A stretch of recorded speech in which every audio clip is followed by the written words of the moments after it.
MTG, the morning talk show, where if you got questions, oh yeah, we got answers. And if you got deck list with some spice you need some improvement on, if you need to take your deck to the next level, turn it into something, if you need feedback to help fix the holes of what your deck design has, don't forget to actually submit it. We are going to definitely look over those things as well. This is the morning talk show, all things Magic the Gathering. So brew up yourself a cup of magic wherever you are in this world. If it's the morning, afternoon, evening, it is always a good time to go brew yourself up a cup of whatever you want. I got myself my coffee. You know how much I love my coffee. I'm always going to have my coffee. Oh.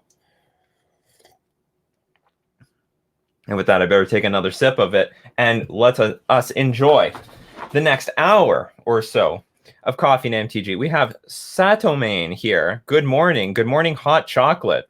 I like so I know what cup of magic that you like. Hot chocolate it is. So you go brew up whatever you need and let us have a great conversation this morning. Good morning, Untapped Islands, as we wait for the morning crew to arrive. And remember, if you want to be part of Coffee and MTG, we do this each weekday, twitch.tv/Nikachu MTG. You can find us more from Monday to Friday, 11 o'clock a.m. Central Standard Time. Make it part of your routine. Become part of the morning crowd. Good morning, Metror. Very good morning.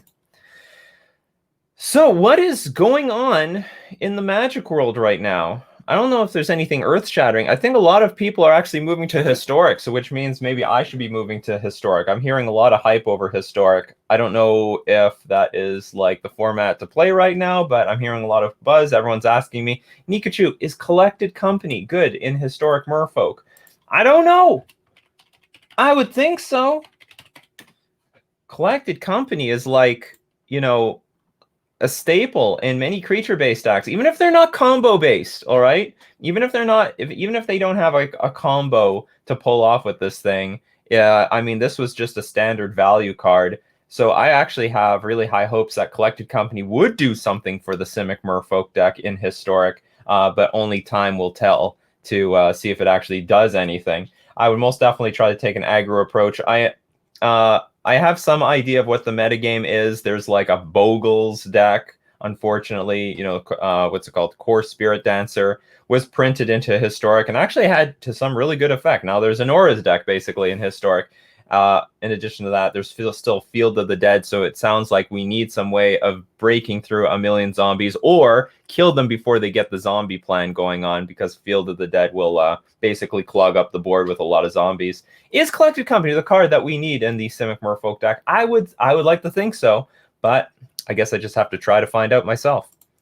Unfortunately, when I start playing Historic on MTG Arena, I will be pushed down to the Super Pony Land, because if you don't play for a while, they just drop you down all the tiers. I find that's pretty annoying.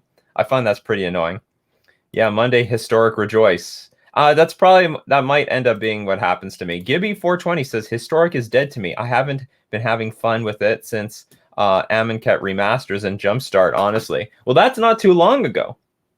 Well, the thing is, with Historic, like I said before, it is going to be a format that's going to shake up constantly. I mean, not only is it going to be affected by bannings, but it's also going to be affected by future sets, but also being affected by past sets. So it gets like double the number of sets added to it than a normal format will. At least with Modern, we're not like, it's not like we add sets backwards with Modern now, do we? We just add sets forward. Historic goes both ways. So that is a format that is going to shake up constantly. If you're having a lot of fun with a particular deck and you wanted to stick with it, it might be very difficult to adapt as they keep changing the card pool a lot. Not only that, I heard Goblins is still like quite a thing.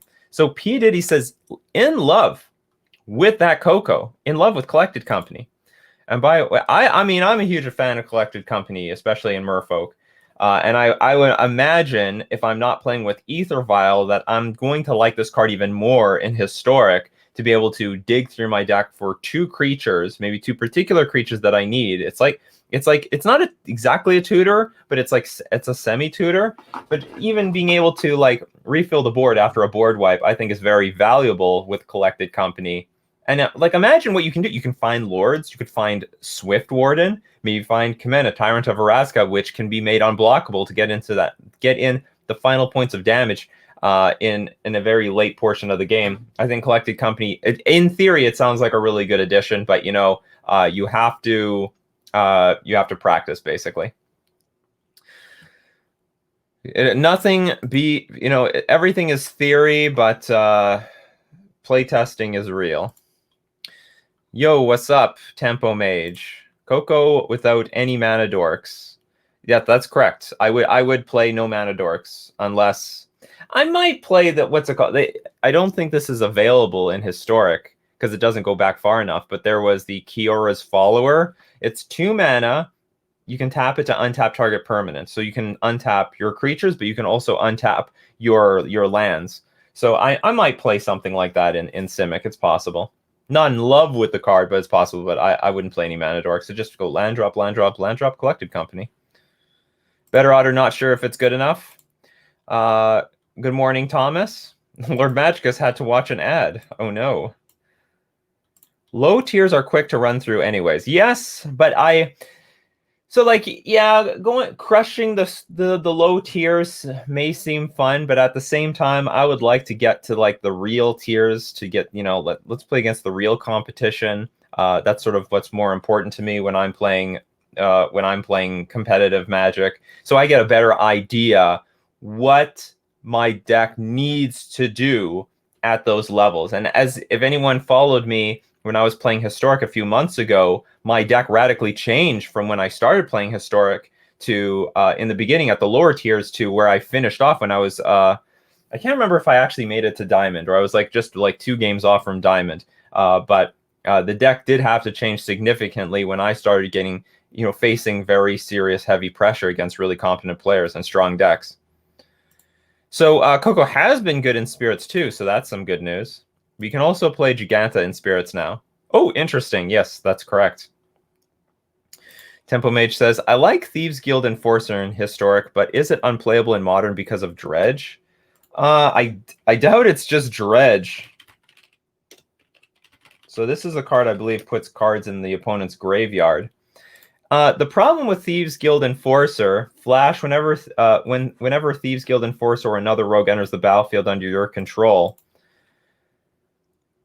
Each opponent mills 2 cards. So the problem with this card is that almost every deck wants to use the graveyard to some capacity. I mean, if your opponent is even running Bedlam Reveler in their Prowess deck, the Bedlam Reveler gets cheaper for every instant and sorcery in the graveyard, so you benefit that deck. You benefit the Uro decks because you just give them random cards in the graveyard to help cast their Uro on curve.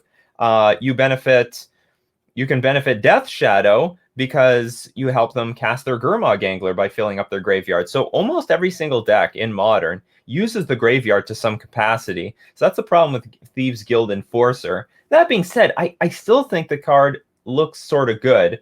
I guess, here's another problem I have with Thieves Guild Enforcer. As long as an opponent has 8 or more cards in their graveyard, it gets +2/+1 in Death Touch. Now, think of all the decks that I named. Death Shadow, they want to cast their Gurmag Angler, so they have to wipe out their graveyard to do that. Uro needs to wipe out their graveyard. They have to remove cards from their graveyard in order to cast their creature. Same thing with Jund or any deck that's playing Kroxa. They have to remove cards from their graveyard in order to cast the spells. So actually, even in the decks that want their graveyard filled up, they're going to empty it, and then Thieves Guild Enforcer is just literally a 1/1 flash creature. So, I mean, that's the problem with Thieves Guild Enforcer, I think, in Modern. Or those are some things that are problems for Thieves Guild Enforcer in Modern. Great question. If you want, so as everyone should know, this first half of Coffee and MTG, we do Q&A. And if you have any questions or anything you want to discuss, please give me an @Nikachu MTG or 3 question marks before the question, 3 question marks after the question. Helps me find your questions in the sea of the chat. And also in the second half, we'll do deck list review. So get your deck list ready with a link for when I announce that we'll do deck list review. I love Historic right now. I don't see much Goblins in best of 3. Interesting. So Goblins maybe is only a best of 1. Pony Trick. Coco and Elves go hand in hand. Absolutely. If they can combo off. I mean, but it does help that elves can ramp into the Coco. They're like free rolling on that. Whoops. Okay, so I'm going to just change where we are, what category we're streaming from. We are a Magic the Gathering podcast. Really, I'm just a streamer. This is the most popular MTG podcast that is not actually a podcast. I'm actually a streamer. I was a YouTuber forever, and everyone called me a streamer when I was a YouTuber. And now I wouldn't say people are calling me a podcaster, but people definitely call this show a podcast, when really it is just a stream.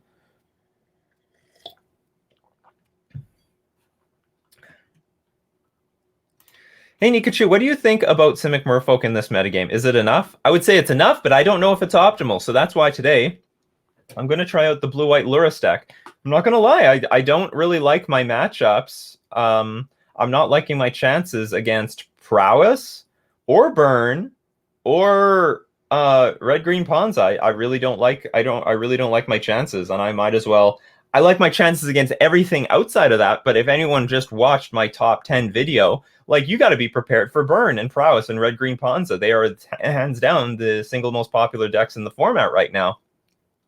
So my Simic deck, I really like the win percentage against everything else, but you really need to have a really good plan against Burn and Prowess. And so I'm going to try out, at the very least, I'm going to try out the Lurrus, the blue-white Lurrus version of Merfolk that was designed by the Dogfish. And or if nothing else, I might go back to Bant Merfolk that played Unsettled Mariner and Simic, because I really like that combination. But I'm definitely going to be sacrificing my matchups against I'll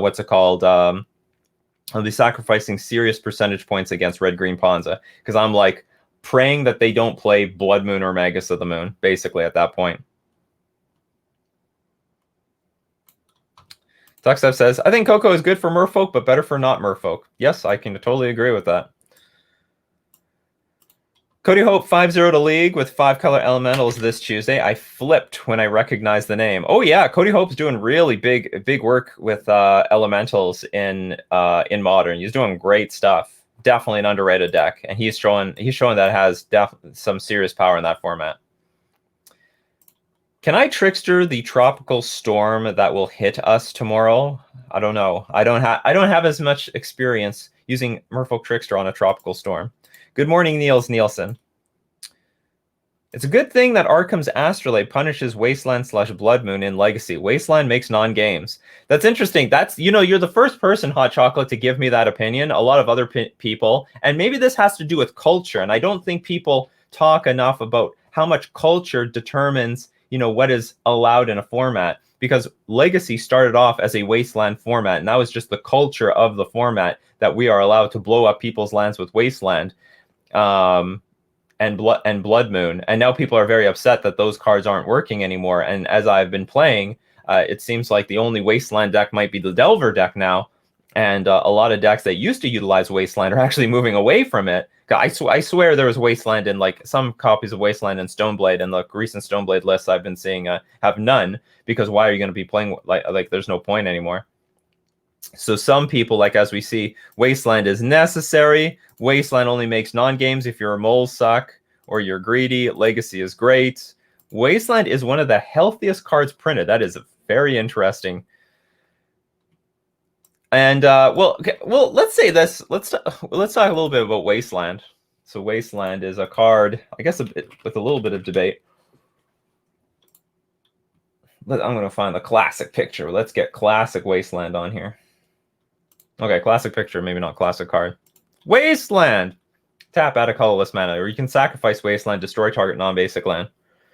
So I think Wasteland is fair, because especially when you have a card pool so large that you can play like any colors that you want, I think that's a problem. There has to be some cost to playing multiple colors, and I think Wasteland polices this accurately. And maybe Blood Moon is too much. Like, I think the more I think about it, the more I think Blood Moon is a stupid card. But Wasteland may not be nearly as bad. It's like a 1-for-1 removal spell, and I mean, let's say Wasteland didn't exist. Like, how do I destroy? There's a lot of lands out there that are very oppressive in Legacy, and in a format where the card pool is so enormous, you can make like just tons of 5-color pile decks easily out of Legacy, which was enabled by Deathrite Shaman. And Deathrite Shaman, like the reason these 4 to 5-color Delver decks or Deathrite Shaman decks were so good is because you can't wasteland the Deathrite Shaman. It was incredibly good. So anyway, I'm of the opinion that wasteland is relatively fair. There needs to be some checks and balances out for big mana decks. And like you can go super hard. Like if you hate Tron, you're gonna hate like all sorts of those Cloud Post decks. You'd hate Cloud Post, you'd hate lands. There's a lot of really super oppressive things you can do with lands in Legacy. So I think Wasteland is sort of a necessary evil. I don't even think it's that bad, because if you play with the necessary basics, you can play around Wasteland completely. And then if you're playing 3, 4, 5-color decks, what do you expect your lands to be untouched?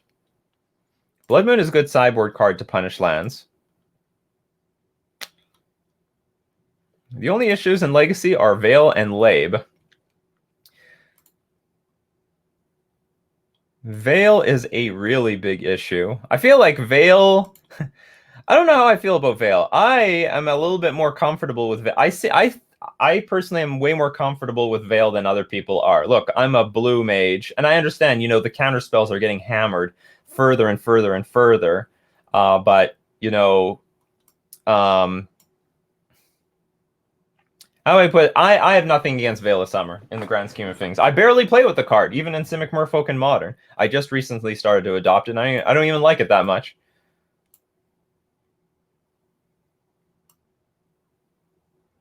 Like, if you don't like Veil of Summer, then stop using counter spells. Do something else to interact with the opponent.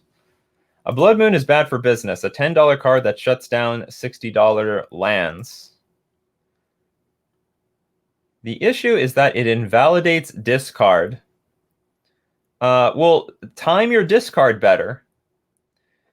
I know. I hear what you're saying. I hear what you're saying. It does protect against that stuff. But like maybe from another perspective, people wanted an answer to discard. How about this? A lot of people think Thoughtseize should be banned, believe it or not. I don't know. Like, let's get a poll here. How fair do you think Thoughtseize is? As a content creator, I have heard a million opinions about Thoughtseize being like an oppressive card, that is a card that actually should be banned. And I'm like, no, you should have. We need Thoughtseize, because Thoughtseize in general is one of the best cards to help beat the stupid combo decks. That being said, a lot of people hate Thoughtseize, like significantly, and there's like no way to beat it until now with Veil of Summer. So now the Veil of Summer is an answer to the people who hated Thoughtseize, and now Thoughtseize hates that Veil of Summer exists. Fact of the matter is, I mean, if the card doesn't let you do your thing anymore, people don't want to change and adapt to like a new environment. Grim Ducky is on Pro Veil. It's sideboard. Some people have it in the main deck. Thoughtseize is also a very healthy card, Tuxdev says. It's super fair, but super powerful. Yeah, that's right. Some decks do not have Veil of Summer in the sideboard. They have it in the main deck to help protect their combo. It's like it's like when they used to have some combo decks used to have like main deck Pyroblast. I actually don't know if that's a thing, but I think it is a thing. It was like a sort of a meta call. Thoughtseize is only as good as the stuff you take with it. Yeah. Well, I guess in that way, Thoughtseize is like the ultimate feel-bad card, because they're going to take your best card. Yeah, the counterspell crowd absolutely hates Veil of Summer. But you know what? Like, as a counterspell player, I'm done with the counterspells. Counterspells just keep getting shittier and shittier and shittier. They're not getting better, people. They're only getting worse. So, like, Veil of Summer, sure. Print more cards that invalidate counterspells. At this point, it doesn't. I'm sort of numb to it at the moment. So, yeah, I don't care that much for Veil of Summer. So, like, this discussion is mostly on Veil of Summer. Oops, Veil of Summer. Yeah, people hate cards that shut down their decks. It's healthy, but if you're playing fair magic, it's so frustrating. It's to police degenerate combo decks, but it punishes the fair magic too. I think this was in response to Thoughtseize. Thougtseize is necessary for keeping combo in check.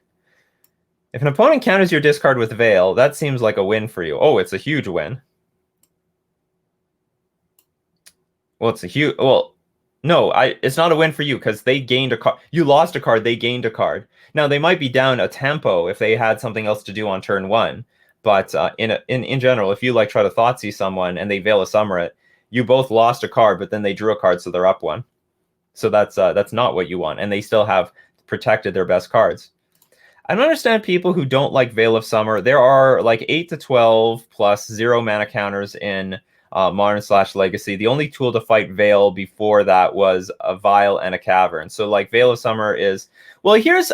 Okay, now here is where I'm going to start defending the blue mages, and that is counter spells have been rendered almost useless at this point. Let's get Force Negation on the screen. Sorry, Force of Will. But this Force of Will just represent every counter spell in the game. So Force of Will, let's get the new art. I'm a huge fan of this art. I think this art is really cool. Okay, so Force of Will, or just counter spells. You know, slowly over time, they started making... let's talk about everything that undermines counter spells in the modern day of Magic. They started printing more creature lands. So these things are uncounterable creatures and pressure that enters the battlefield for free for 0 mana. Usually comes to play tap, not a big cost. So that's something that you can't counterspell, and you have to deal with that later. Next, they started printing more and more creatures that are just uncounterable. Like they just put cannot be countered on the damn card. In fact, like the most recent one, what is that? Allosaurus? Oh, I can't remember what it's called. What's the elf that is like strictly uncounterable right now? Like this is like peak uncountable nonsense in the format at the moment. It's the new elf, can't be countered, and all other elves cannot be countered. Allosaurus Shepherd. Thank you. So, I mean, this isn't the only one, but there's a lot of creatures now cannot be countered. And this one at 1 mana, I mean, this is the...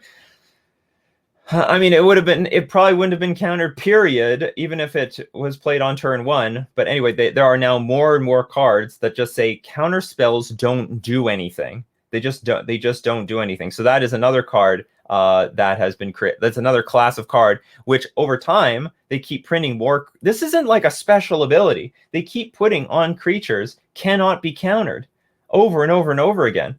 And it's increasing over time. So like in the long run, you're just going to end up with like thousands of creatures that can't be countered. And like, what are you going to do with your counter spells? Like counter spells do not scale over time. It keeps saying cannot, like counter target spell. I mean, unless they're going to start creating spells like exile like I don't know, counter target spell, or exile that spell if it could not be countered, or something like that. Counter spells are not scaling over time. All right, the counter spells are the same like power level, but the power level of things that cannot be like that are dodging counter spells are going up, or the number of things that cannot be countered are going up. So then of course there is Ether. Now let's talk about Ether Vial. Now Ether Vial is a very interesting card because as time goes on, let's take Merfolk for example. Not every deck can utilize Ether Vial because you need a certain threat density of creatures that all work together, and that in the beginning wasn't a whole lot. We had Merfolk, we had Death and Taxes, but that was about it. But over time, as the pieces of the puzzle start coming together, we start seeing more tribal decks that are capable of utilizing Ether Vial because they have the density. All right, hold on, let's see. Just want to get everything off screen. We're going to have the density of a tribe that can utilize Ether Vial. So over time, we ended up getting humans. So enough humans got printed that they can suddenly use Ether Vial. Then there was spirits. Enough spirits got printed that they can utilize Ether Vial. Goblins came together so that you can utilize Ether Vial. And so the point is, and we got elementals now that can utilize Ether Vial. So the point is, as more and more tribes or more and more creatures that have enough synergy with Ether Vial come about, more decks are going to play Ether Vial, and therefore counter spells again starts getting weaker over time. And then, of course, we have Cavernous Souls, which is along the same lines of what I've just talked about. As more tribal decks get the pieces together to become an archetype, Cavernous Souls is only going to get stronger and be more played and more prevalent, therefore making counter spells weaker and weaker. What else? There's something. Oh, flash creatures. So they keep printing more and more flash creatures than ever before. Like everything has flash now.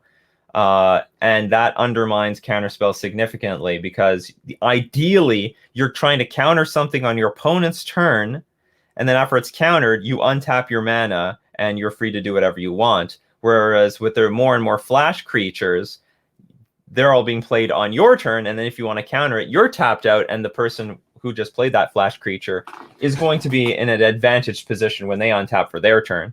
So all these things undermine counterspells. So counterspells, they just get worse. They get worse and worse and worse. So I can definitely feel for the count, like the blue mages out there when Veil of Summer again is like it's a counter to the counter and you draw a spell. I mean, that's a bit over the top. So I think I've made a pretty good argument that counter spells have been rendered really poor, and the very few spots where counter spells are good now are like against combo decks, and like Veil of Summer now is like a really good tool in the combo decks. We see it in TES in Legacy. We also have seen Storm in Modern splash green for Veil of Summer just so that they can protect their combo. So anyway, that's my rant about counterspells just getting progressively worse and worse and worse. So let's see if what other people say about this. Veil is mainly used in degenerate decks, and even if not, it is too unfair. It should not have had the cantrip on the card because that makes the card broken. Yeah, it'd be interesting. Well, here's the thing. This card already existed before. What was it, like Veil of Autumn? Do I not know how to spell autumn? Or was it something else? Something else. Oh, Autumn's Veil. So, so here's the deal. This card existed already, but saw no play. Spells you control can't be countered by blue or black spells this turn, and creatures you control can't be the targets of blue or black spells this turn. Honestly, this card looks good. Why does it's like, yeah, well, I guess the problem is like it's not worth it enough. It's just too situational to like counter something that targets you, I guess. But so like the problem is this card was printed, it did exist, and it saw no play. No one cared about it. Nothing. So what do? They push the envelope with Veil of Summer. It's the same thing, but you draw a card. And yeah, it just it makes it broken after that. Well, hold on. Broken in the eyes of people who say it's broken. I'm fine with Veil of Summer, honestly. I'm honestly fine with Veil of Summer. I understand it's used by everyone, and it is used in combo decks. I personally have no problem with Veil of Summer. That's my opinion. I think, all right, Veil of Summer is now something you have to deal with. Suck it up and figure out how to play around it. Tuxev says the classic 4-prong way to fight combo is counter spells, discard, permanent-based hate, and pressure. Agreed.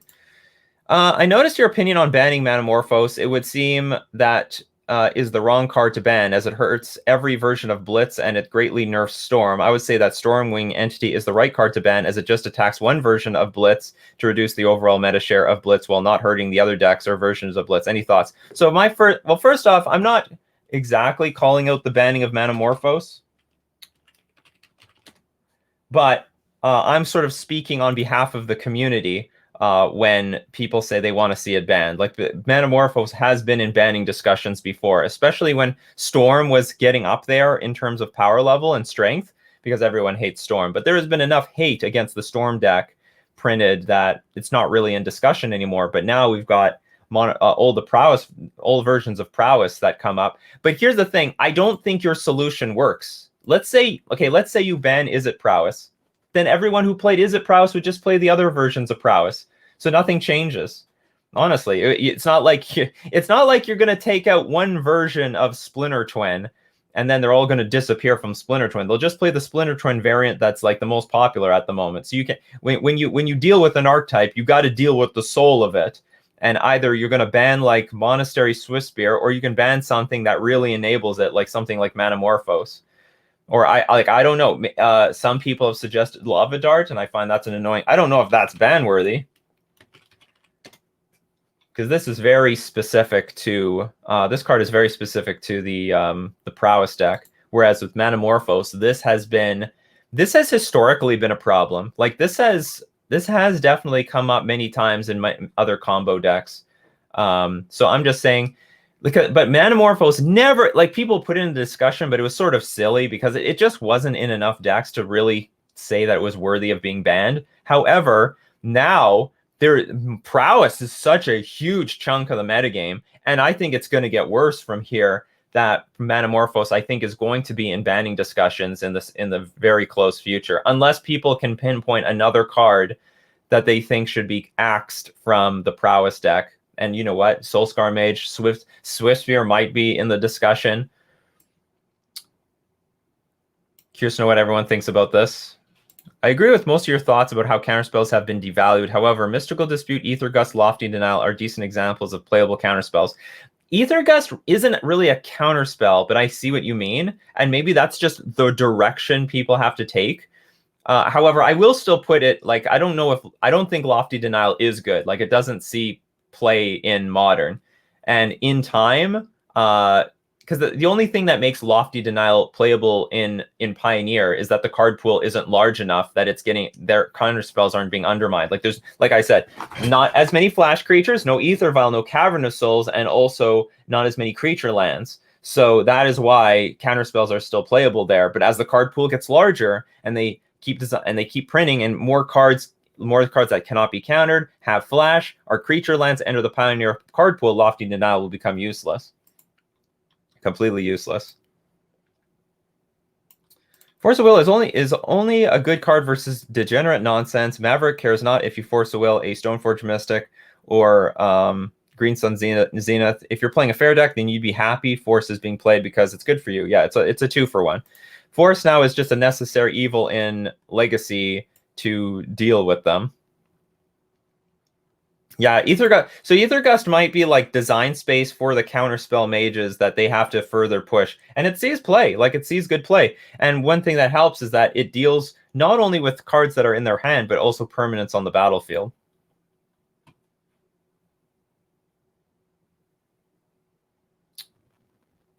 Can we add Shepherd to the Wall of Shame? No, Shepherd is not a ghoster. If Vial had cycling instead of the guaranteed draw, would it still be as popular? I think it'd be more fair. Yeah, it would be definitely more fair. And maybe that's the direction that they should have taken. As it hurts every version of Blitz, and it greatly nerfs Storm. That's a good thing. Don't know exactly what that was in response to. Never understood people who wanted Aether Vial banned. So far, I am fearful for Aether Vial somewhere in the long run. So far, however, I don't see anyone abusing Aether Vial. Like, it's hard to scale Aether Vial quickly because you do have to invest time into it. Like, even if you can get a 1-drop on turn 2 and a 2-drop on turn 3. So the thing with Aether Vial is that you cannot. Let's get Aether Vial on. I am a bit fearful that in the long run, like, so many decks are going to use this, and maybe they have to take action. But the good thing is that it's really hard to like. It's not a card that accelerates you super quickly. Like, it might accelerate you in the long run, but in the short run, like turn 1, it has 0 counters on it. Turn 2, it has 1. You can put one creature, a 1/1 into play. Turn 3, it has a 2 counters. So basically, by turn 4 is when you can start putting out anything that's relatively good. And by that point, that would be considered. I would still say that's like a fair game of Magic. So hold on, let's see. So where's the discussion on Manamorphos? Let's see. Manamorphos is a free draw plus mana fixing. Well, it doesn't really fix mana. That's not what it's usually used for. It's usually just used as a free cantrip, a free card in the graveyard. It's just a free spell. It's almost never used for mana fixing. It has before, but like usually it isn't. This just adds to your graveyard or adds to your spell count for the turn. It's a free spell for sure. Would prowess exist without Lava Dart? I would be inclined to say yes. I would be inclined. But it would just not... It probably would lose some of its free wins. Prowess seems so un-degen, though. In the face of a lot of removal, it might seem like that. I actually think Prowess is a little bit degenerate. And I think the results show that. I mean, it doesn't look much. You would think you just have to kill the creatures, but if they keep playing creatures, and they can hold their prowess spells in their hand, they can play it like a Delver deck, you know. So if like you have a bunch of mana open, ready to kill their creature, they'll be like, okay, I'm not going to cast any of my spells. I'm going to wait for you to tap out, and then that's when I play Crash Through and then all my spells and hit you for 30. But until then, they're going to just pick at you for 1 damage at a time, you know. Play light up the stage, gather some card advantage. I don't think it's so easy to beat. How many times have they banned storm cards where MM dodged Manamorphos dodged the hammer, Rite of Flame, Seething Sun, Gitaxian Probe? What else did they ban? Maybe that's the only 3 cards, but yeah, Storm has had a lot of cards banned. But so Rite of Flame and Seething Sun were specifically because of the Storm deck, but Gitaxian Probe, I would say when it was banned, it was not for Storm. Basically, it was for all the other decks, particularly Infect and Death Shadow Zoo. Manamorphos is a free spell. All free spells have the potential to be broken in the right deck. That's right, and it's almost fine if there is only one deck or if it's not too like burdening. But now we are in a spot where like prowess is like hands down a huge chunk of the metagame, and some people are like, well, you know, maybe it's not that big of a portion of the metagame, but it is, because on MTG Goldfish they've split up the decks in 3. There's like Mono Red Prowess, Rakdos Prowess, and Izzet Prowess. So you have to combine them all together, and then that makes up the single most played deck in the modern metagame right now. Siege Sensei has subscribed for 3 months. Thank you very much, Siege Sensei, for riding the wave for 3 months. Thank you very much for supporting the channel. Anyone else I missed? No. If Decklist Streaming is watching, he had a question. If every Merfolk was reprinted as a human, would you play humans instead? Seems like a strange question, but sure, maybe I would. I don't know, like, because I'm like, you know, it's the same damn thing, right? Except that they have more cards. Lord of Humans, +1/+1 an Island Walk.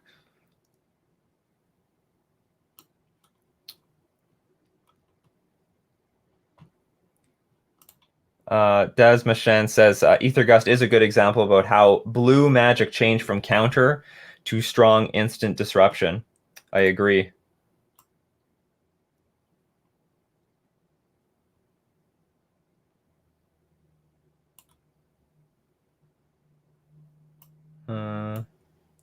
Nikachu, did you end up testing Cerulean Drake? I have not tested Cerulean Drake. I have not. Probably I should, though.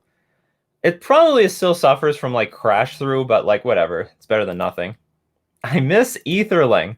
I don't exactly miss Aetherling. That's a very expensive card to get into play. Okay, I'm gonna still answer some questions, but right now is a good time to segue into deck list review. So remember, if you want your deck list to be shown, don't forget, go ! Deck review and then put your URL and give any comments that you have. Comments that I really want to hear is like, what's the format? Is it budget?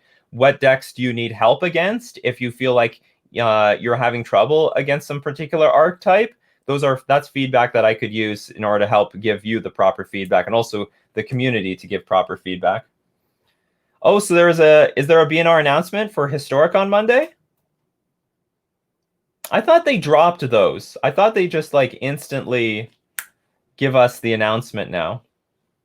What's wrong with Historic? Is there something wrong with Historic? Well, whatever. when we start playing Historic again, we're going to be playing in a fresh meta game, I guess.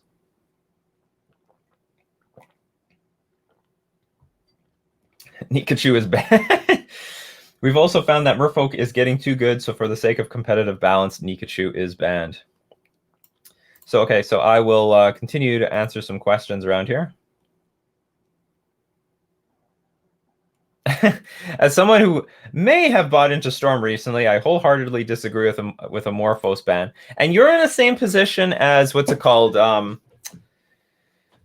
Pyromancer. But I'm going to reiterate, if you play with broken cards in a sort of fair deck, it does not justify keeping those cards around, because so long as there is a deck breaking that card in half, then it's just gonna get axed. It's the same thing like with Mox Opal and Affinity when it was basically dead thanks to Karn the Great Creator. But yeah, we'll see what happens. We'll see what happens if the meta can adjust to prowess. It's a very strong proactive deck. I really look at it like a creature. It's like creature combo and Delver and yeah, it's like an aggro combo Delver deck, the way I look at it. Damn, Twitch making me refresh the stream just to show me another ad. I know, that's the non-sub life.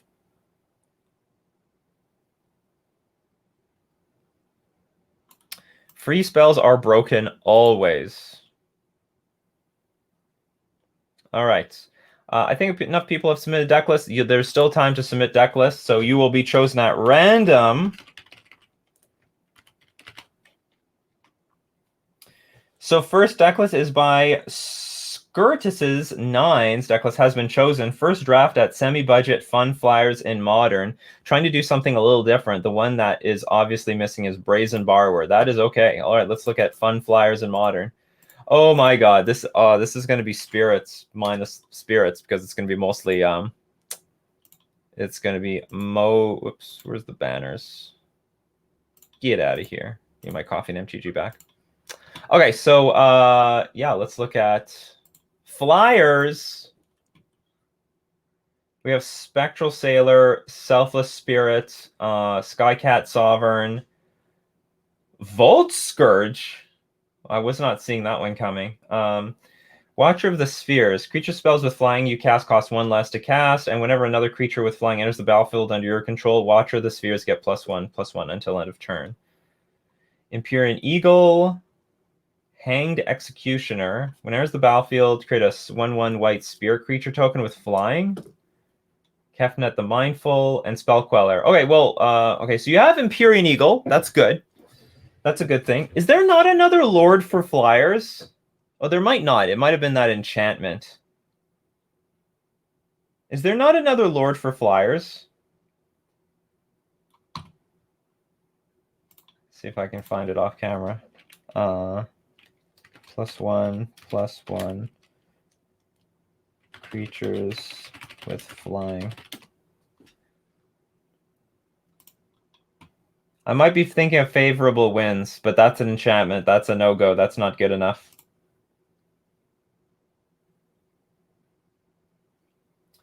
Oh, there is Spirit Noble. Flying, other creatures you control with flying get +1/+0, and then you can tap it to give it +1 plus everything +1/+0. Yeah, Training Grounds is up to $45. I had no idea. I said the same thing a few days ago. It was insane. Okay, I guess there's just nothing else. That's unfortunate that we can't. Okay, so one thing I do like, I like this Watcher of the Spheres. I think it's more valuable than some of these other cards because it's a decent body at 2/2, and also gets bigger as you apply creatures to the battlefield, and also makes your other creatures cost a lot less. So if you go like turn 2 Watcher of the Spheres, I mean, you could rattle out a bunch of Selfless Spirits. You could play an Empyrean Eagle and a Selfless Spirit on the same turn. So I think it's definitely worth it, especially since you don't have Ether Vial or no other way of like making your deck more mana efficient. I would play more Watcher of the Spheres. And I also think the card is just going to be pretty powerful. It's got a Mausoleum Wanderer effect attached to it. So you have 3. I'm not a fan of this Vault Scourge. I think you're just going to take more damage than you actually gain life out of this. Also, it's an artifact, so you're going to get hurt. You're just going to hurt yourself. I would play more Watcher of the Spheres instead. Hangerback Executioner, I guess that's okay. Because it's like a piece of removal at the same time. Kept the Mindful is okay. You definitely should have 4 Spell Queller, though. Maybe you only have 3 because you're on a budget. And I understand this is one of the more expensive cards in the deck. What is it online? Is this for online or paper? Just out of curiosity. Skirtus, is this for online or paper? Either way, I would say I would suggest getting in more Spell Quellers, both. Playing it on Magic the Gathering Online right now, because Spell Queller is more affordable online. You don't have enough things to do on turn 1. You should have way more. Also, Training Grounds, what the hell? What do you need the Training Grounds for? For Cafnet a little bit? Oh, for Sword of the Meek and Thopter Foundry, so you've jammed this combo in here. Honestly, I would dump this combo. I think it's going to be very clunky. I like the Smuggler's Copter. Smuggler's Copter is very good. Yeah, I would scrap this combo. It is just going to be impossible for you to assemble because you... this is really good if you've got tutors, so that when you find one half, you can find the other half. But like if you have like 2 Thopter Foundries in your hand, it's not that great. And I don't even know... I don't think you want to sacrifice a non-token artifact. It's like, what can you even sacrifice in this deck? Oh, you want to sacrifice your Vault Scourge? I think the synergy is bad. I would just scrap this thing and put removal in here, like Dismember, Path to Exile, something to that effect. So you have favorable wins? That's fine. Okay, favorable wins it is. You know, I would say this Lord is better than no... This might be, especially on a budget, this might be a better Lord than nothing at all. Thunderclap. What does this mean? Thunderclap Viren?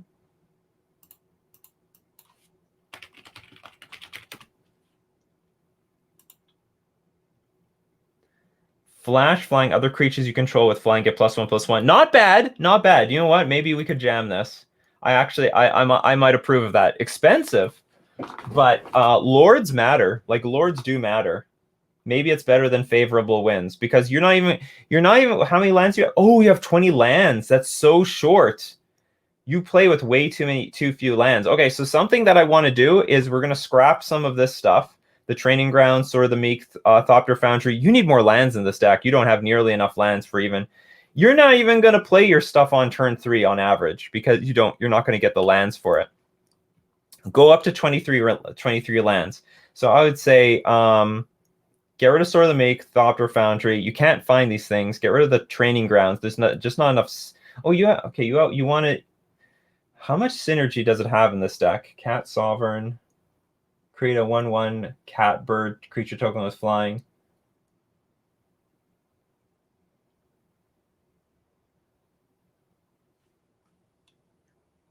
And I want you to have more 1-drops. What does Mausoleum Wanderer say? I sort of see now why you want to have the Training Grounds. It's only if another spirit enters the battlefield, so that's not a good 1-drop. Maybe a good 1-drop then is, what's it called?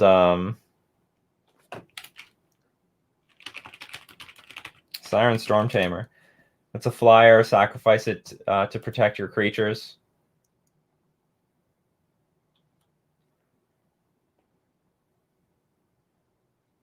Sarah? Safara? Looks very expensive in this deck. It's 7 mana. Well, Mausoleum Wanderer won't get any... Well, I mean, Mausoleum Wanderer might be good enough. We definitely need... Okay, so there's 2 things I want to see in this deck. I want to see more 1-drops, and I want to see more mana. You don't have nearly enough mana to support anything that you want to do. I would say you have to go to like 23, 24 lands. Because remember, a normal tribal deck like with Ether Vial, like Ether Vial is considered like a mana source, and so those decks are generally around 24 mana sources. This deck just has 20. So one way we can find room is without the Sword of the Meek and Thopter Foundry combo, add 3 to 4 mana sources, add in 2 more Watcher of the Spheres. I really don't like this Vault Scourge. I want to remove this thing. Here's the thing with these creature decks. You usually want to just spend more mana putting creatures on the battlefield, and then because what's the format? It's modern. Because in modern, you usually don't have that much time to pay for these other things, or if you do, it's usually going to be in the late game where you have the mana anyway. I mean, it really combos pretty well with Spectral Sailor. I will admit that. I would want to see more Spectral Sailors. I would up the number of Spectral Sailors and Spell Queller. So I would dismantle some of these Vault Scourges for 1 more Selfless Spirit, 1 more Spectral Sailor, 1 more Spell Queller.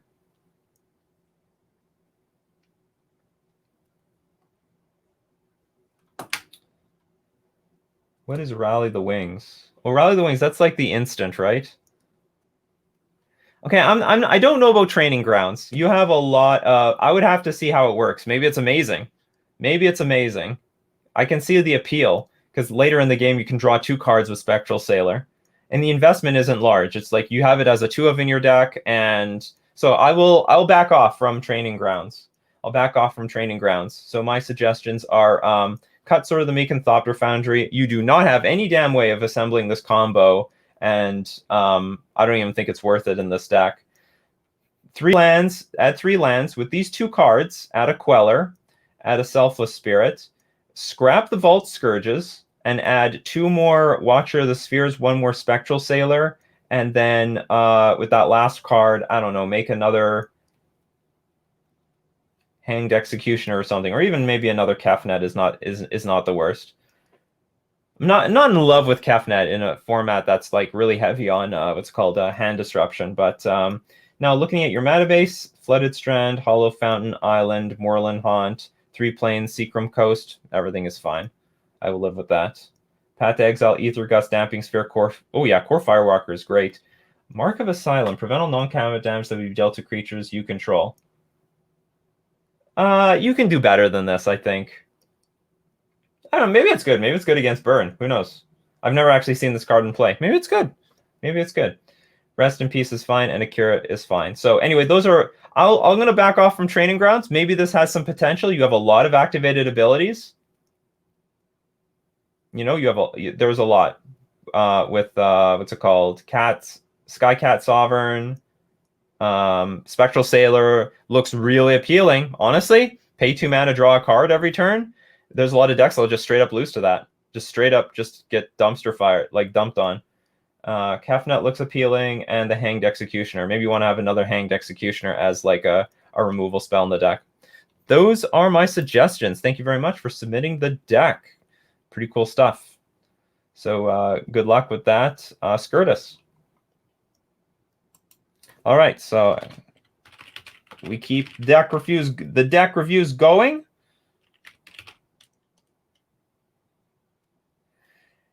So TaxDev says if you're spending mana on activated abilities, you're already losing. I disagree. There's so many games where you go into the late game and you have just a bunch of mana that you can't use. You know, whether it's against Jund, if it's against an Uro deck. So I think activated abilities still mean something in Modern. I would say it means less and less as the years go on, but it still means something. All right. Costa 98's decklist has been chosen. Congratulations, Costa. You're the next contestant on decklist review. Modern blue-white taxes. Interesting. Just before we get into it, what's it called? What's his name? Name escapes me. Who's like one of the mono white taxes masters? He won a pro tour.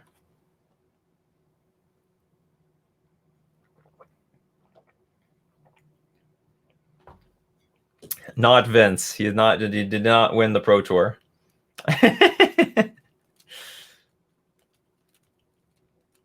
I love Vince, but he didn't win any pro tours. Okay. I want to say there's like a W in his name. I don't remember. He's more of a paper player than an online player. Wait, whatever. There's a mono white Taxes player out there, a pro player that did try out. Yeah, Craig Wesco. There we go. I knew there was a W in his name. He started experimenting with blue in his Taxes decks before the pandemic took over. While there was still like competitive modern stuff, he's made top 8s in a lot of GPs. So we have Blade Splicer here, Deputy of Detention, Geist of Saint Traft, Giver of Runes, Leonin Arbiter, 2 Lurrus in the main deck, 3 Meddling Mage, 2 Restoration Angel, Sarah Avenger, Spell Queller, Thalia, Guardian of Thraben. We have Flooded Strand, Ghost Quarter, Hallowfun, 3 Horizon Canopy. Oh yeah, because we don't have the Azorius one yet. Seachrome Coast, Snow-Covered Islands, Snow-Covered Plains. I would, well, just quickly, I would say play more fetch lands, and I think the fetch lands will help you play around Blood Moon decks more if you play with more fetch lands, so you can dig out these things. What do you take out, though? Ooh. You have Ether Vial? You have Ether Vial. Maybe it's tough, because you'd have to take out some Horizon lands or something. I would say 3 is too much, so at least take out 1 of these Horizon lands for a Flooded Strand. I guess that's all you can do. Yeah, 3 Horizon lands is too much. You'll take a lot of damage from those Horizon lands. So 4 Path to Exile. Okay, let's go to the main deck. I am not a fan of Meddling Mage in a deck that cannot see your opponent's hand. So one thing that made Meddling Mage really appealing and really good, again, in the Humans deck, is that they use Kitesail Freebooter to see the opponent's hand and then make very accurate Meddling Mage names. So Meddling Mage, I think, in the blind, in the dark, is going to turn this more or less into a Grizzly Bear more often than not. So I'm not really a fan of this. Deputy of Detention is also a very weird include. I would one thing with a Death and Taxes deck is you need to apply pressure at the very least, and you don't have a lot of pressure. This is Disruption. That's fine. Yeah, it's fine as Disruption. I would go heavier on Blade Splicer because you still need to win the game, and Blade Splicer is like a good chunk of value. If there's anything I would want to go heavier on, it'd be Blade Splicer and Restoration Angel. And Restoration Angel can save creatures, also copy Blade Splicer. You can sometimes flicker the Spell Queller and do some neat tricks. I guess one thing you could do is... Hold on, what is the interaction between Spell Queller and Meddling Mage? Let's say I Spell Queller Colligan's Command. Then I play Meddling Mage, name Colligan's Command, and I blink Spell Queller. What happens when I blink? What happens when I Restoration Angel the Spell Queller? They can't play it? You can combo... Oh, so you can combo Mage and Spell Queller? That is awkward, but I guess I'll let it pass. 4th Alley, Guardian of Thraben. I don't know if 4 is the right number or 3 is, but 4 is fine. Giver of Runes is fine. I've never really been a fan of Geist of Saint Traft, but okay, it's some pressure and power that you can have on the battlefield.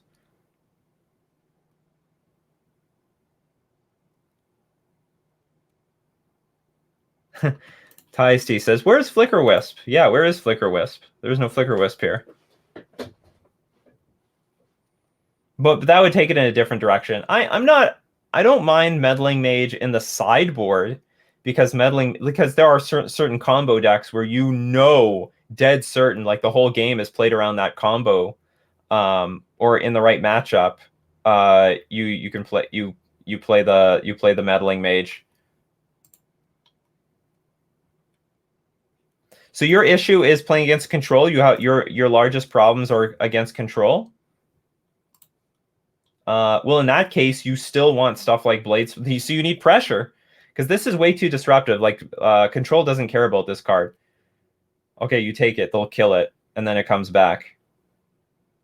For sure, you need more pressure against Control. You could go up on the Geist of Saint Traft. This is not too bad against Control either. It's like a 1 card. It's like, well, I don't know. It's not the most beautiful card. I mean, they can just block it with Snapcaster Mage. So, but if we were looking at ways of beating control, definitely Restoration Angel. You're all in on the Spell Queller. I like that. So I would definitely go. This is great. This is great. We have to move up on Restoration Angel because it is definitely going to be one of the best ways of beating them. And I think go up on Blade Splicer, move down on the Deputy of Detention. In fact, maybe move all of these to the sideboard. 2 more Blade Splicer, 2 more Restoration Angel. Meddling Mage, still not in love with it. Or maybe you could go down all 3 Meddling Mage and 1 Deputy of Detention for the stuff that I just said. Sarah Avenger is also a good card. Like, this is a very weird 2 of. If you want to go the aggro route, then just go aggro. So what is in your sideboard? Do we have room? Rest in peace. Okay, if you want to go all in on 4, fine. But what do you bring all 4 in? And that's the problem. Rest in peace doesn't scale very well. I mean, it's fine if you're really Costa. What are you bringing all 4 of these in? I mean, are you always bringing in 4 against every deck that you bring in against graveyard decks?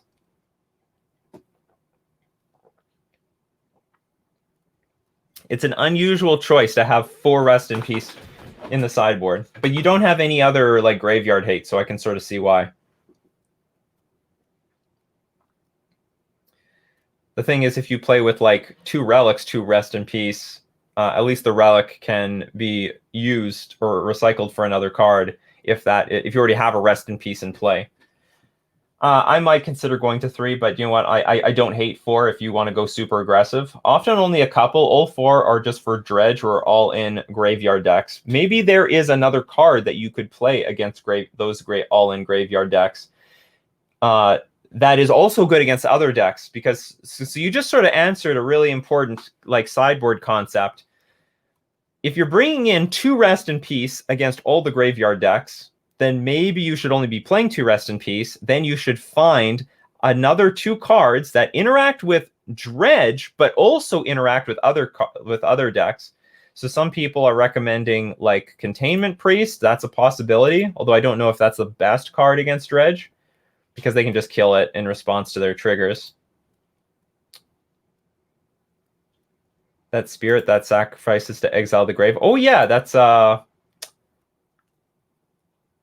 Remorseful Cleric. Not a bad choice. Not a bad choice. So this is a card you could just randomly bring against anything if you just need more creatures, more beef, and you can exile their graveyard. So that's not a bad choice at all. I like that idea. So I would look to play some sort of card here. I would try to look to replace 2 Rest in Peace with something else that also interacts with other decks. So we have Mystical Dispute. That's fine. Leonin Relic Warder. Enters the battlefield, may exile target artifact or enchantment. Leaves the battlefield, return. I don't know how important this card is. Like I would look to make room for those Deputy of Detentions or so Core Firewalker. You know what? I would play 4 of these. I would just play 4 of these. I think this card is just fantastic right now. If there was a card I want to go all in right now in August of 2020, it's Core Firewalker. Because I don't know what your chances are. I mean, you do well, okay, maybe it's up to you to determine how much stuff you need for the Burn and Prowess matchup, but holy cow, like, you know, Core Firewalker is just a beating against them, and that's definitely one of the decks you have to beat. Well, Leonin Arbiter is it's your taxes plan. Charming Prince, I don't know if that's a necessary card to have in every deck. Damping Sphere is fine. Actually, these cards might be getting weaker, but whatever, it's fine. Celestial Purge, remove target black or red permanent from the game. So what are you trying to remove from the game with this? Or is this like anti-burn? Okay, the Burn and Prowess matchups are fine. All right, then we just don't touch anything. But maybe that's because you already have like a lot of good stuff here. Burrington Forge Tender. Well, anyway, I would look to make some cuts to like I think Deputy Detention is valuable, especially in creature-based matchups, which there's not as many because they're not as popular. But whatever, I think it's valuable. But I would be pushing more of these into the sideboard so that you can, because this is just very bad against. This is very bad against control. They don't care. They will kill that. They will get rid of this Deputy of Detention. Yeah, I understand it's a good it's okay. This card does not see a whole lot of main deck play in humans because it's situational. You would say it's a catch-all, but the format's full of removal. Just, modern is just removal central. It's definitely way too many. Definitely way too many. And like I said, I'm not as confident in Meddling Mage. I'd go up on the Blade Splicer, great value, and Restoration Angel, also great value. Wouldn't mind seeing more Sarah Avenger if you need to apply more pressure, but you'd have to decide what to remove from there. Well, neat list. It's a pretty blue-white taxes list I'm playing lately. It works very well, but I struggle with control. What can I do to make the matchup better? Yeah, more flash creatures. More flash creatures. Actually, Sarah Avenger is not too bad either, because if you can activate it with Vial at end of turn, put a 3/3 in play after the board got wiped, that'd be good. All right, awesome. Thanks for sharing the list, Costa. Nice list. Good luck with blue-white taxes. All right, let's try another one.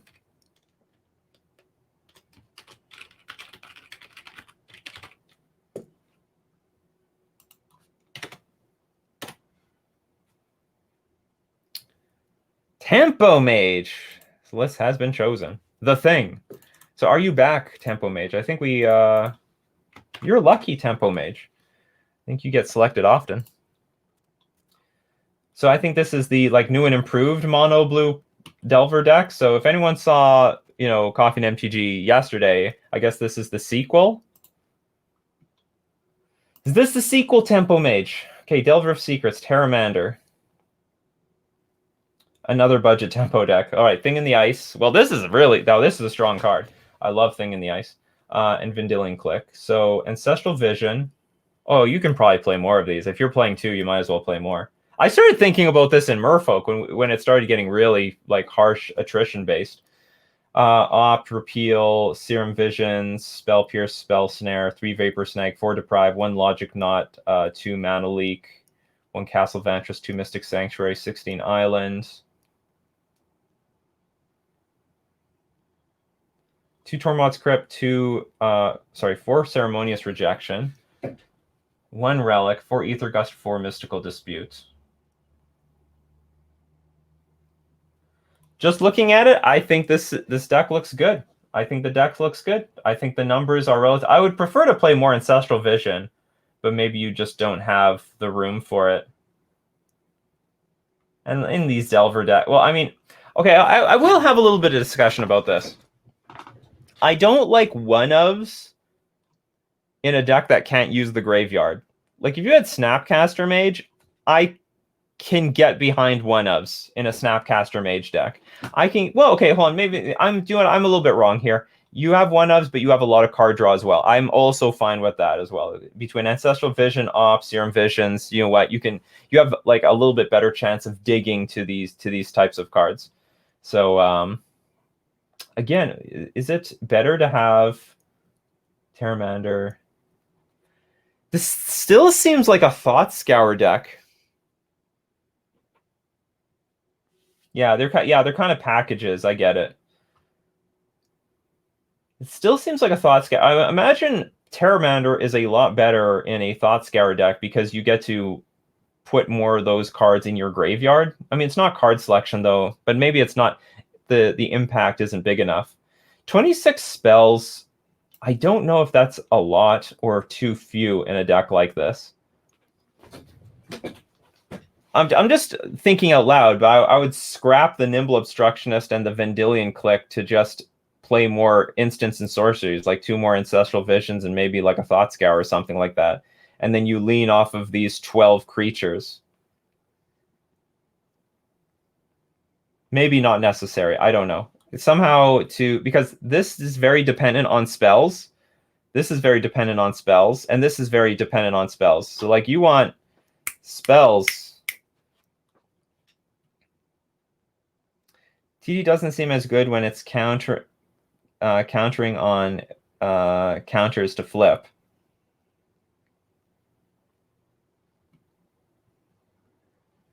Yeah, Tempo Mage, you got the threat here. Thing in the Ice is a fantastic, beefy threat. This is a very, very good threat.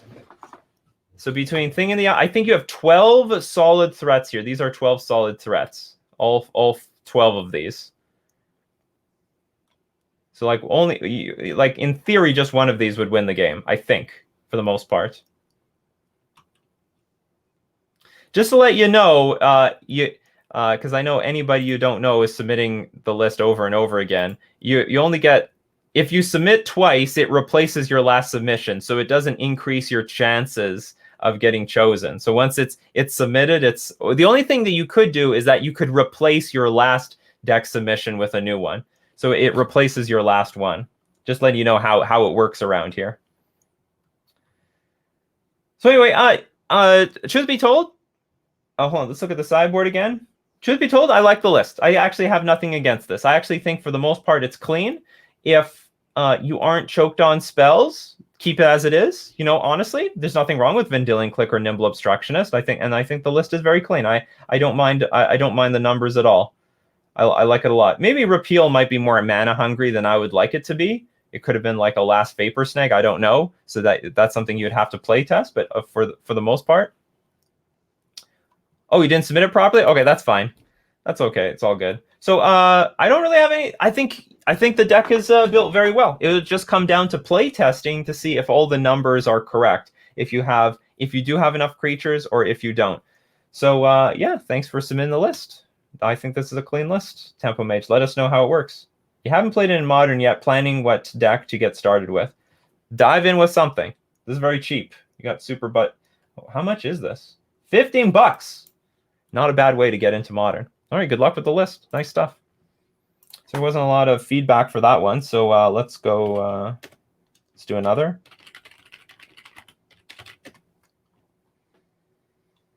Hot Chocolates. Blue-white control, Pioneer. I lose against blue-white spirits. All right, then.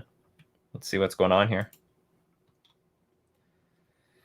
You have a Torrential Gearhulk, a Narset, 3 Teferi Time Reveler, 2 Teferi Hero of Dominaria, 2 Opt, 4 2 Syncopate, 4 Azorius Charm, 4 Censor, Domin's Veto, 4 Absorb, Neutralize, 4 Supreme Verdict, 2 Dig Through Time, 1 Treasure Cruise, 2 Shark Typhoon, Castle Arden Vale, blah, blah, blah, blah, blah, blah, blah.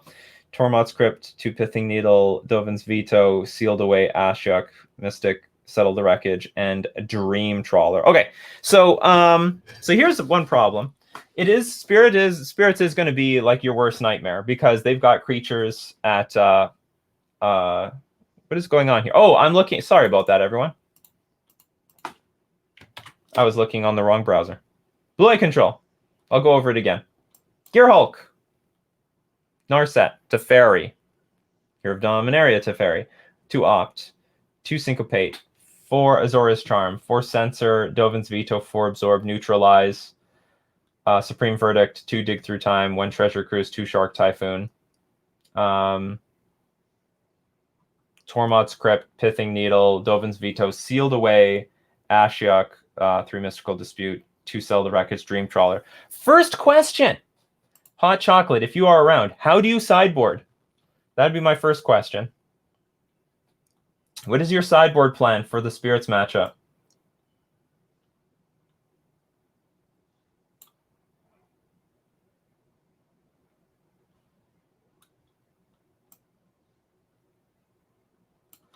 I am curious. It's because first things first, it's going to be tough. It's going to be tough. So while Hot Chocolate lets me know the Spirits plan, I think this is not too bad of a time. It's never too late to name my sponsors, themanabase.com, with articles and podcasts on Commander, Standard, Modern, and more. The Mana Base is your home base for everything Magic the Gathering. Oh, and by the way, Mana Traders, the premier place to rent cards online. You can use the coupon code Nikachu to get 20% off your first 3 months. You can also support the channel by using my Mana Traders link in the description below. I'm going to thank Mana Traders for being our sponsor. Hot Chocolate says, put in 3 Mystical Disputes and take out some 3 cards. Okay. So one thing I could tell you on the perspective of a tempo player, I'm actually terrified of Dream Trawler. Because if you've got some sort of pressure against me, that's where I'm terrified. And Dream Trawler is very difficult for me to deal with. I mean, I can't spell Queller this thing. Flying Lifelink, it's a win condition by itself. Whenever you draw a card, Dream Trawler gets +1/+1 until end of turn. So you can like make short work of me if I want to play patiently. So I like basically have to go all in to beat a person. So I actually would consider bringing in Dream Trawler. I might also consider bringing in Sealed Away, because this is just removal at instant speed. So I can only play it on my I can only play this card on your turn. Or I mean you can play it on your own turn as well. But like when I'm attacking, you Sealed Away. It's like I think it's a pretty decent 1-for-1 removal spell. Now, that being said, I honestly don't know what control players side out. Like, at the very least, like, I know this is good. This is fine. Usually it's going to be good. And I think this is going to be good. But I don't know what... I honestly do not know what control players side out. Maybe the Narset? No, not really. Like, all these Planeswalkers are a huge pain. You know what? Settle is like awkward because, you know, honestly, I do find maybe Settle the Wreckage is worth bringing in, but I think the fear of Settle the Wreckage is worth more than what it actually does, because if a Spirits player is playing properly, they're going to be attacking for one creature or 2 creatures at a time, and you're never going to completely blow them out, because unless they have a counter spell, and you have to tap out a lot on your turn, so it's easy to counter. This is Pioneer. This is Pioneer. Just let everyone know. This is not modern.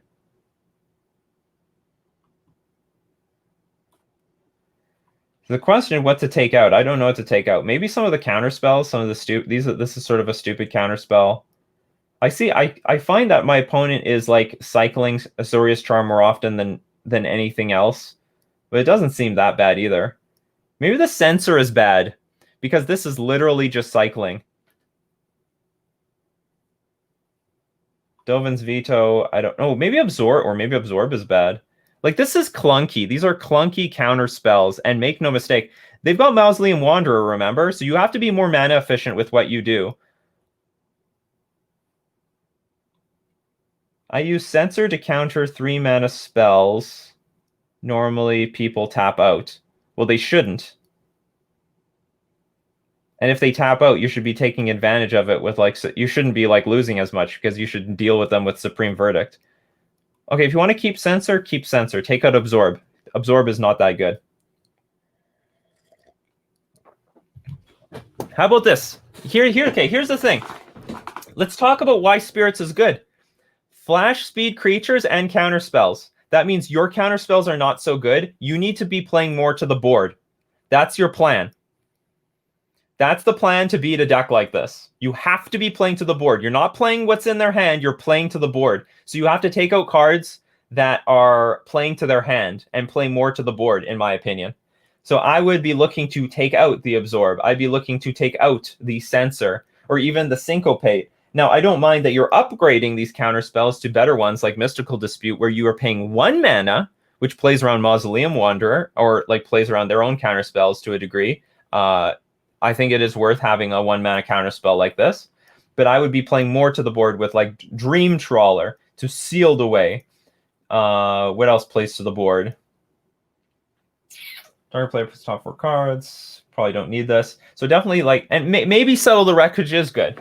You know, just have it in your hand. I mean, even if it is like a 1-for-1 removal spell at some point, maybe it's better than nothing. And especially when you get a Dream Trawler out. Like, the moment you slam Dream Trawler, like, the Spirits player is getting sick to their stomach. I mean, you can't spell Queller this, right? I can tell you, I have lost to Dream Trawler a lot of times. See, that's that. I would say part of the problem here is that we need the right plan. I think you've got the right cards. I think the 75 is fine. I have no recommendation for cards. We need the right plan against the right deck, because when you're up against a mana efficient, Spirits is pretty mana efficient. 1 mana, 2 mana spells that play at flash speed, especially if they have Rattle Chains out. You need to be playing more at the board because your counter spells are undermined because they're playing on your turn. So I would be looking to take out the Absorb. I'd be looking to maybe take out Censor. At the very least, you can cycle it. Or at least take out the Syncopate. What are we bringing in? 2 Dream Trawler, 3 Mystical Dispute, 2 Settle the Wreckage. Okay, let's say we're bringing in those... Oh, no, and Sealed Away. I want to bring in the Sealed Away. That's a lot of cards. Let's say we don't... I don't know if we definitely need Settle the Wreckage, because this is going to be a slow positioning deck, because they're going to bring in their own counter spells in from the sideboard. I don't know how good this is. Sealed Away I'm interested in. Mystical Dispute and Dream Trawler is good. Spirits is a tricky matchup for control overall. You need a game plan. Teferi Time Reveler and Verdict are your best cards against Spirits. Absolutely.